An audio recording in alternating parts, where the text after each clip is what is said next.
Il est 16h13. On est avec Yanis et on revient sur Rima Hassan, qui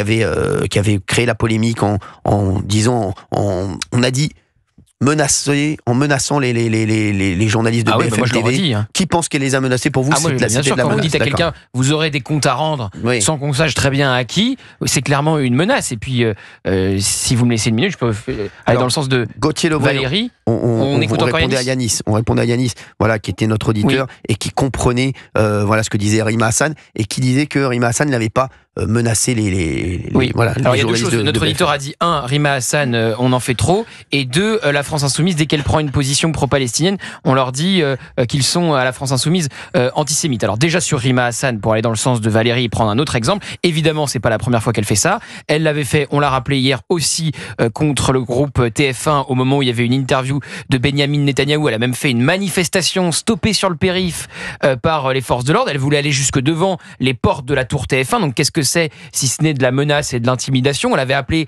les salariés à saboter leur propre chaîne. Donc évidemment, elle récidive. Elle a quand même dit à François-Xavier Bellamy qu'il allait arrêter de dormir tranquillement. Donc c'est proprement hallucinant. Et ensuite, pourquoi il y a des accusations d'antisémitisme à la France Insoumise? Pas du tout parce qu'ils prennent des positions pro-palestiniennes. Ils s'en tiendraient à cela en disant 2 États. Déjà, ils ne disent pas tout cela. Rima Hassan n'est pas pour 2 États. Rima Hassan le dit tout le temps, elle est pour un État binational. Façon de dire, terminé pour Israël. Et ensuite, tous les dérapages, à chaque fois en flirtant avec la ligne rouge de Jean-Luc Mélenchon et des autres. Jean-Luc Mélenchon, je prends ne serait-ce qu'un exemple, quand il dit de Yael Braun-Pivet, elle part camper à Tel Aviv. C'est pas anodin, oui. Et des exemples comme ça, où il flirte, il envoie des signaux à un électorat bien précis et à ceux qui pourraient, qu'il pourrait capter. Il est plus fin que Jean-Marie Le Pen, donc il va pas se retrouver devant un tribunal et en étant condamné pour antisémitisme. Mais il joue toujours avec la ligne rouge, ne serait-ce que quand il dit que l'antisémitisme est résiduel en France alors qu'il explose.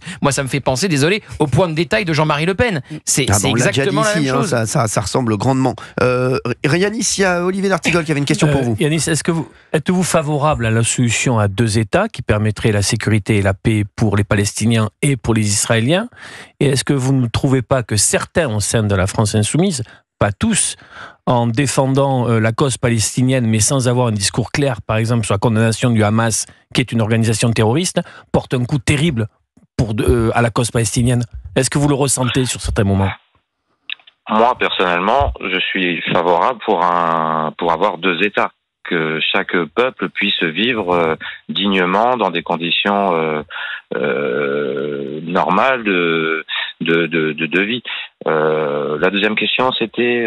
Est-ce que vous, concernant le fait que certains à la France Insoumise n'ont pas un discours clair sur la caractérisation du Hamas, qui est une organisation terroriste et islamiste?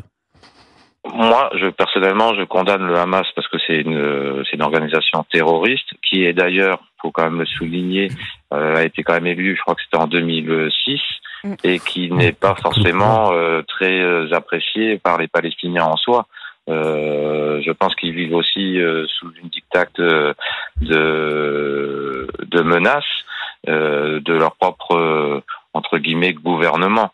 Maintenant, moi, si je reviens à Rima Hassan, sur les 2 exemples que vous citez, elle réagit sur Netanyahou, qui pour moi est un président extrême droite qui donc est au pouvoir.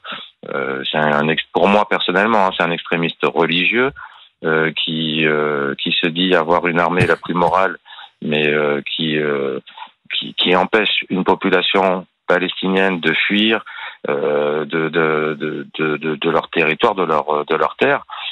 Quand hier j'ai entendu, ce qui m'a fait réagir en fait, c'est une personne que vous avez appelée hier, qui disait qu'il y avait à peine 10 000 morts, un truc comme ça en Palestine. Moi, ça m'a fait réagir. J'ai fait, mais c'est pas possible que des personnes puissent penser qu'il n'y a pas un... Moi, j'ai lu le livre noir de Gaza, la Daniel Levallois. Quand il y a une estimation maintenant qui était au départ faite par le Hamas, Ou, non, mais j'étais à 40 000, donc voilà. Donc voilà. C'est exactement. Valérie, vous répondez quoi, Yanis, sur ce qu'il dit là? Non, mais ce que je reproche à la France Insoumise, c'est de ne pas avoir une prise de position qui est apaisée sur le sujet.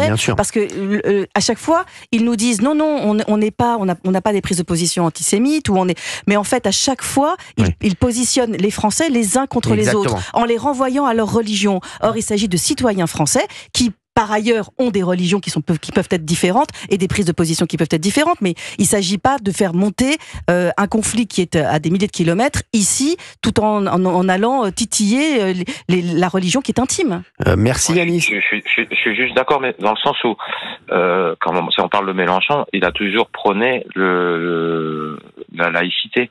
Non, il a bien changé de discours. Il a bien changé de discours, Jean-Luc Mélenchon. Ah non, là, il est plus laïcard. Là, Yanis, là, Jean-Luc Mélenchon, vous parlez de quelqu'un d'autre, à mon avis. C'est pas Jean-Luc Mélenchon, c'est. Il y a 10 ans, oui. Oui, Jean-Luc Mélenchon, je crois que c'est Jean-Luc Mélenchon. En tous les cas, merci d'avoir donné la Yanis, parole. au contraire. Et vous avez toujours votre place sur Europe 1, si vous voulez m'appeler sur d'autres sujets entre 16h et 18h. Vous êtes le bienvenu. Merci Yanis. En tous les cas, merci à vous. Vous nous rappelez quand vous voulez. Voilà, merci Yanis. Merci Yanis d'avoir été avec nous sur Europe 1. Merci beaucoup. On a Fabienne.